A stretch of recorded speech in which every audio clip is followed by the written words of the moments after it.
안녕하십니까. 조세 전문 변호사 고성치입니다. 오늘의 주제는 중복 세무조사에 대해서 말씀드리고자 합니다. 요즘 계속 중복 세무조사가 상담이 많이 들어옵니다. 그만큼 세무조사가 많이 이루어지고 있다, 그런 느낌이 들어요. 그런데 새로운 자료를 가지고 세무조사를 해야 되는데 기존의 자료를 가지고 우려가지고 그거를 세무조사한다, 그런 느낌이 들어요. 세무조사 자체는 상당히 쉬운 게 아니죠. 세무조사라는 게 보십시오. 신고 세목이 있잖아요. 신고 세목은 이 신고가 잘 됐는지 안 됐는지 이거를 확인하기 위해서, 신고의 적정성을 확인하기 위해서 나가봐야 되는 거죠. 그래서 이제 질문도 해봐야 되고 검사도 해봐야 되고, 자료 있으면 갖다 주세요 하면서 가세자료에 이것도 이제 과세자료죠. 세무자료든지 가세자료든지 해명해 보십시오 그러면서 또 우리가 일단 사업장 나가 보겠습니다, 이런 식으로 현장 확인 나가고 이런 식으로 한단 말입니다. 그런데 이게 적정성을 이렇게 확인하러 나가야 되는데 이게 이제 그렇게 힘들어요. 왜냐하면은 조세 탄료 같은 거는 명백한 자료가 필요해요. 탄료 자료, 혐의 자료, 탄료. 그런데 이거를 쉽게 발견하기가 쉽지는 않죠. 그러니까 어떻게 됩니까? 사람이 이 현장 확인 통해 가지고 이리 좀 보십시오, 자료 좀 줘 보십시오, 그리고 이거 어떻게 돼요, 이거 어떻게 돼요, 계약서 내놓아 보십시오, 그리고 컴퓨터 디스크 열어 보십시오, 이런 식으로 한단 말입니다.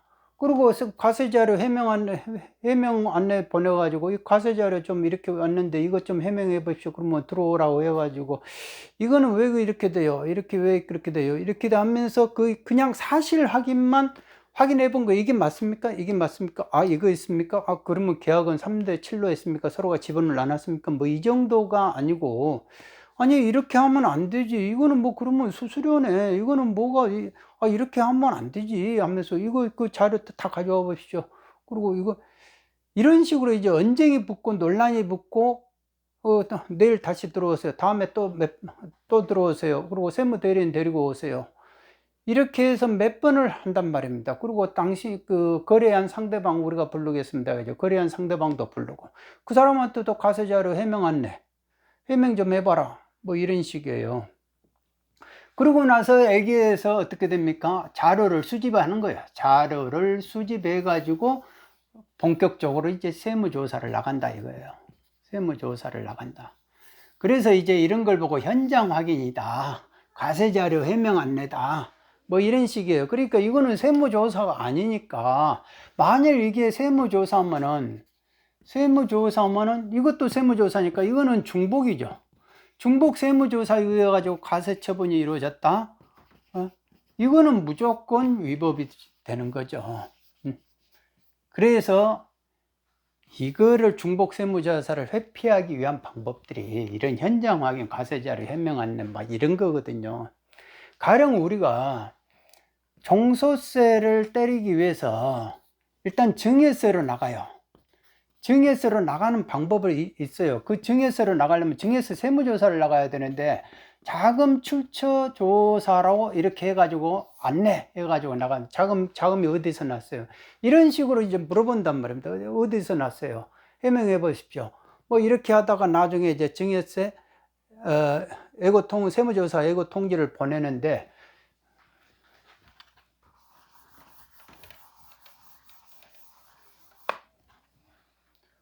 세목, 증여세, 조사 기간 해가지고 뭐 이렇게 있고, 그 다음에 조사 사유, 증여세, 조사, 이런 식으로 나가요. 아니 증여세 세목을 조사 나가는데 무슨 이유로 나가냐, 그러니까 증여세 조사하러 나간다. 이게 실제로 현실로 벌어지고 있는 거예요.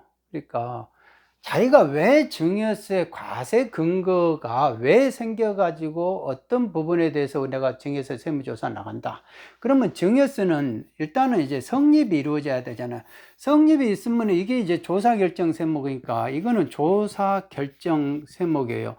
뭐를 결정하냐면 세액을 확정을 해야 돼. 세액을 확정하기 위해서 어떻게 됩니까? 세무조사를 나가는 거예요.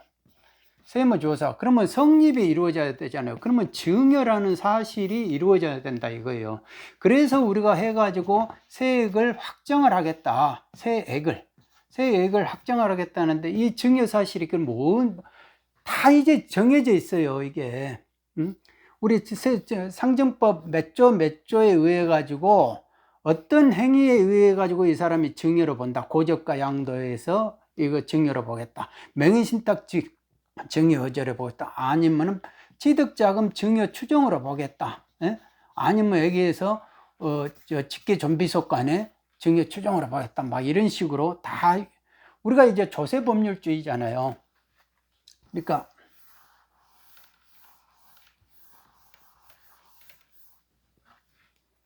조세법률주의니까 세법에 과세 근거가 있어야 돼요. 과세 근거 규정이. 그러면 좋다. 45조다. 예, 2다. 예? 그러면 여기 1항이 있고 2항이 있고 3항이 있다 합시다. 1항에는 1호가 있고 2호가 있고 3호가 있어요. 1호에는 또 가목, 나목, 다목이 있어요. 예? 그러면 당신이 과세 근거가 도대체 뭐냐? 45조의 2다. 그러면 45조 1항이냐 2항이냐 3항이냐 1항이다. 그러면 거기서 1호, 2호, 3호가 있는데 몇 호냐? 그러면 여기서 1호다. 그러면 1호에서 가목, 나목, 다목 있는데 거기서 뭐냐? 그러면 다목이다. 그러면은 이 조사 사유에다가 뭐를 적어야 돼요? 45조의 2, 예? 제1항, 예? 제1호, 다목에 의해서 우리가 조사를 하겠다. 이게 가장 조세법률주의에 딱 맞는 거죠. 근데 대충은 어떻게 됩니까? 45조 2에 의해서 우리가 가겠다. 그리고 이런 경우는 아예 이런 경우도 안 적어버리잖아요. 안 적어버리잖아요. 그러니까 조세법률주의에 의해서 뭐든지 조사가 이루어져야 되고 모든 것이 이루어져야 되는데 근거 규정을 안 적어버리잖아요. 그러니까 내가 증여세 조사하러 나간다니까. 증여세 조사 왜 나와요? 증여세 조사하러 나간다. 그게 말이 됩니까? 이게 실제로 현실로 이루어져요. 제가 법무과장 시절 때 결제가 들어오면은 과세 근거가 뭡니까? 그러면은 머리만 끌적끌적 하는 사람들이 있어요. 의외로 많아요. 그래서 아니 왜 과세 근거가 뭔지 모릅니까? 그러면은 옆에 사람이 그러던데요. 그러는 거야. 옆에 사람 누구요? 그러면은 자기보다 선배가 그러더라 이거예요. 그거를 법무과장한테 법무과 직원이라는 사람이 그렇게 말을 하기도 해요. 그러니까 내가 그거를 보면서 이게 법리에 대해서 상당히 훈련을 받지 않았구나. 그러니까 법적 근거에 대해서 이런 거를 훈련을 받지 않았구나. 그런 거를 많이 느꼈어요. 그러니까 이게 이제 법률 관계는 권리 의무 관계예요. 권리 의무 관계가 이게 생기려면은 어떻게 됩니까? 누구는 권리가 생기고 누구가 의무가 생기면 법률 관계가 이루어져야 되잖아요. 이 법률 관계 속에는 법률 행위가 있어야 돼요. 네? 법률 행위 속에는 의사표시가 항시 있어야 되는데 이게 이제 계약이냐, 네? 단독행위냐 뭐 이런 식으로 이제 법률 행위가 이루어지면 이게 이제 법률 효과를 나타내는 거다 이거예요. 이 법률 효과가 한 사람은 권리가 발생이고 한 사람은 의무가 발생된다 이거. 그러면 여기에서 이제 뭡니까? 조세 법률 관계가 되면은 한 사람은 세금을 걷는 거고 한 사람은 세금을 납부해야 돼요. 네? 세금을 징수할 수 있는 권리가 생기고 납부할 권리가 생기고 납부할 의무가 생기고 이렇게 된단 말이에요. 그러면 이 법률 관계는 법률 행위와 다 그 법률 규정이 법률 규정이 존재하죠. 이 법률 규정에는 요건 사실이 있어요. 요건 사실. 그러면은 직계존비속간에 재산 양도하면은 증여로 본다, 추정한다. 이렇게 되면 직계존비속인지 그리고 양도가 있었는지 뭐 이런 부분을 추정을 해가지고 그러면 증여자는 누구인지 능력이 있는 사람이 누구인지 이런 거를 하나하나씩 전다가 요건 사실이 맞는지 이거를 확인하는 것이 포섭이에요. 포섭. 그러면 포섭이 이루어지면 이제 조세법률 관계가 이루어진다 이거죠. 그래서 국가가 세금 내라고 하는 거고 납세자는 운여 계좌 먹기로라도 안 내면은 큰일 나죠. 징수해버리니까. 그런 권리 의무가 생기는 거. 이런 식으로 해서 생긴다 이거. 그런데 세무조사 그 권리 의무 관계를 만들기 위한 전초적인 세무조사다 이거예요. 그런데 그 세무조사하러 나가는데 증여세 세무조사하러 나가는데 증여세 내가 조사하러 나간다. 이거는 있을 수 없는 거예요. 그러니까 이런 식의 세무조사라면은 그냥 뭐 100% 위법이다. 이런 식으로 전문가가 판단을 해 줘야 되는 겁니다. 그래야 이런 세무조사를 빙자해서 함부로 납세자한테 이렇게 괴롭히는 일이 없다 이거죠. 그러니까 얼마든지 세무조사라는 게 엄격하게 국세기본법에 엄격하게 해놨는데 그 국세기본법 엄격한 그거를 회피하기 위한 방법들이 자금 출처조사, 자금 출처조사다 이거예요. 이런 거는 세법상 용어도 없고 그 다음에 명백한 혐의가 있어야 되는데 이 명백한 혐의를 어떻게 찾아내느냐. 그러니까 이거를 통해 가지고 찾아낸다 이거예요. 현장 확인, 세무조사. 이런 식으로 이거는 세무조사 아니고 우리가 자료 수집하기 위해서 갖다 해가지고 여기서 자료를 수집해가지고 이 명백한 자료를 만든다 이거예요. 만들어가지고 우리가 세무조사 나갔으니까 적법하다 이런 식으로 지금까지 말을. 그러니까 이런 식으로 우회를 한다 이거예요. 우회를 하는 세무조사가 항시 이루어지고 있다. 그러면 이런 거를 막아야죠. 이런 거를 막아야 되는데 그동안 뭐 이런 부분에 대해서 상당히 이렇게 치열하게 다퉈야 되는 거거든요. 그러니까 이게 보면은 제가 2003년부터 2007년 때까지 있었는데 이 동안에 그래도 법률 마인드가 많이 생성이 된 거예요. 그리고 제가 여기 나와가지고 2008년에 법서를 썼어요. 조세법서를 썼다고요. 법리를. 그러니까 불복이 이루어지면은 불복을 참고할 수 있는 그 서적이 없었단 말입니다. 이거를 제가 썼잖아요, 다. 그래서 그 뒤로부터는 점점 법리 마인드가 사람들이 많이 퍼진 거죠. 많이 퍼져가지고 과세관청도 그러고 납세자 쪽도 그러고 해가지고 이게 법리 쪽으로 이렇게 충돌이 되고 주장을 많이 하니까 어떻게 됩니까? 2010년 이상부터 이제 많은 대법원 판례들이 이제 나오기 시작하는 거죠. 그러니까 여기서 뭐가 나왔느냐? 그러니까 의미 있는 대법원 판례들이 많이 이제 나오기 시작한다 이거죠. 그러니까 변호사가 그 역할이 상당히 중요하다. 주장을 해야 판사들도 보지, 본인들이 뭐 공부해가지고 보는 건 아니잖아요. 물론 이제 그런 분들, 실력이 월등하신 분들도 당연히 그렇게 탁 보면 아는데, 근데 그런 분 만나기가 쉽지가 않더라죠, 현장에서. 그러니까 이런 게 이제 중복 세무조사다 이거예요. 중복 세무조사다. 이런 것이 원칙은 아닌데, 실질 좋아하니까 과세관청도 실질 좋아하니까 이제 납세자도 실질이 나한테 내 권익을 침해한 거다. 내 권익을 실질적으로 오라 가라 자료 내놔라 정보 가지고 와라 뭐 해라 가지고 간다 컴퓨터 디스크 열어라 뭐 이렇게 해가지고 내 영업의 자유를 자꾸 침해를 했다 이거예요. 오라가라 해가지고 그것도 며칠이나 하루 이틀도 아니고 막 10일 넘게 오라가라 뭐라고 거래 상대방도 부르고 세무 그 기장하는 대리인도 오라고 막 이런 식으로 현장하기 세무자료 해명을 안 내면 그게 세무조사죠. 안 그렇습니까? 그렇게 해가지고 이렇게 만들어가지고 어떻게 됩니까? 통합조사, 개인 통합조사 가가지고 하겠다 이거 아니요. 그러니까 너는 나한테 밉보였으니까 너는 가만히 안 놔둬. 이런 식으로 얼마든지 그런 마음을 가진 사람이 있었다면은 그렇게 가능한 거예요. 내가 너 가만히 안 놔둬. 내가 저 법무과장 할 때도 우리 직원 어떤 사람은 나보고 당신 나가면 내가 가만히 안 놔둘 거야 뭐 그러더라고요. 그러니까 이 세무공무원 6, 7급들이 그 위세라는 게 상당합니다. 상당하고, 왜냐하면 나가가지고 본인들이 하니까 본인들이 칼끝이 무섭잖아요. 음.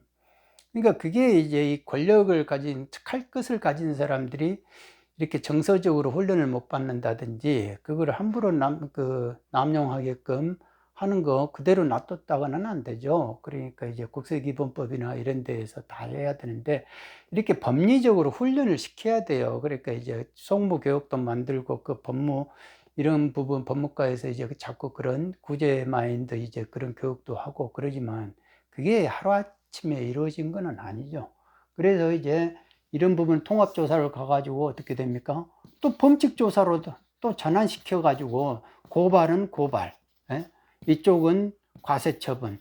그러니까 한번 이거에 걸려버리면 어떻게 되냐? 박사를 내겠다 이거 아니에요? 박사를. 예? 그러면 이거에 시달려버리면 뭐 영업하던 사람, 잘 나가던 사람도 다 망가뜨려지는 거죠. 그리고 세무조사가 한번 나왔다.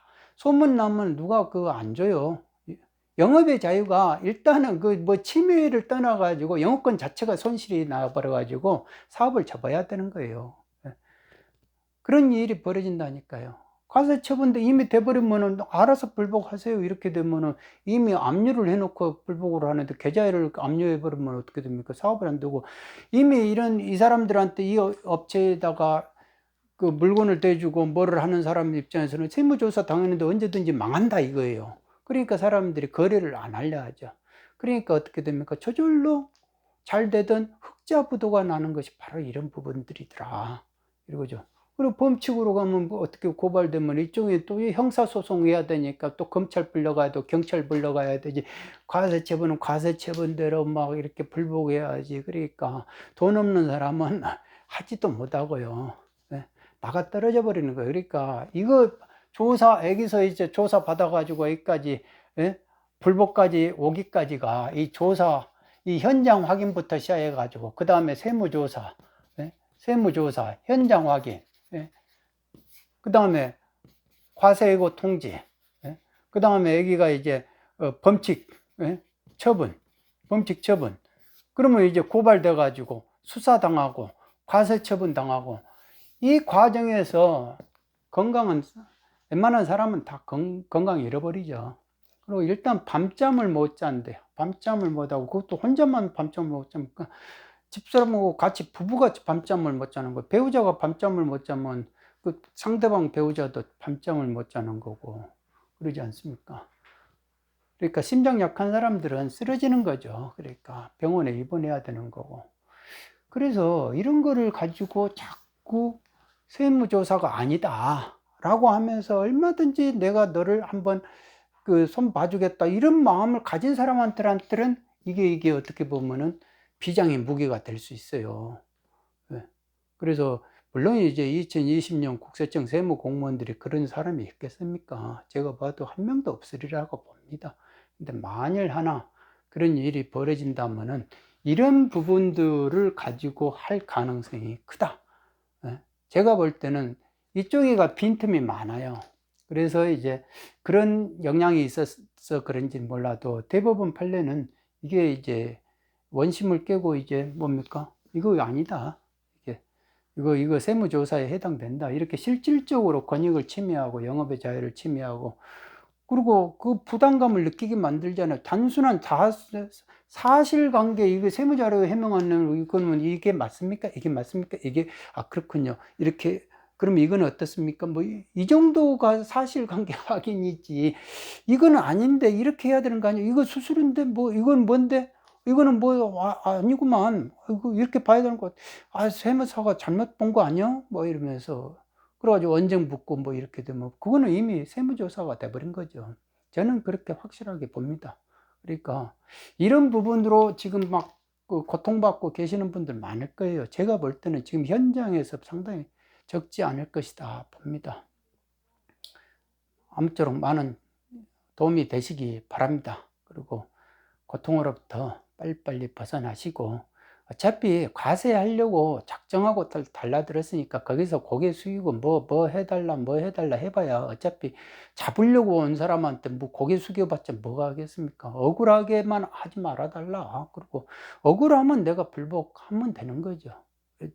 그런 부분에서 그런 식으로 밖에 나가는 게 나중에 보면 상책이더라 이거죠. 제가 그래서 그런 불복 사건을 많이 했지 않습니까? 그러니까 그런 부분들이 납세자의 딜레마예요. 납세자가 그거를 함부로 그렇게 마음을 내기가 참 어려운데, 애당초 그래 맞을 거 네가 때리려면 때리고 뭐 이런 식으로 확실하게 내가 잘못한 건 내가 잘못한 거는 인정한다.